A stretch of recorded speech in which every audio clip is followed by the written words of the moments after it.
हमारे देश અને સમાજની ઉન્નતિ બહેનોની શક્તિ અને હમારો સ્વાસ્થ્ય અને હમારો સાહસ પર નિર્ભર કરે છે. એના મતલબને લઈને આપણા પ્રધાનમંત્રી શ્રી નરેન્દ્ર મોદીજીએ સ્વસ્થ બહેનો અને સશક્ત પરિવાર અભિયાનની શરૂઆત કરી છે. ये 17 सितंबर ही 2 अक्टूबर तक पूरा देश में चलारी रहશે.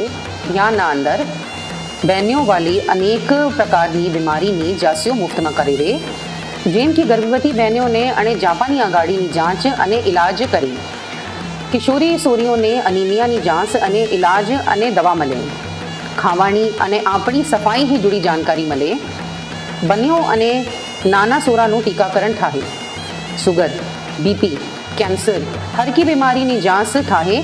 જિલ્લાની હગલી બયરીઓ અને બહેનો અને માતાઓએ અપીલ કર્યું છે કે એના અભિયાનમાં લાભ ઉઠાવે અને આપણા પાસના સ્વાસ્થ્ય કેન્દ્રમાં, સામુદાયિક કેન્દ્રમાં જઈને બિના રૂપિયામાં જાંચ અને જાણકારી જરૂરી છે.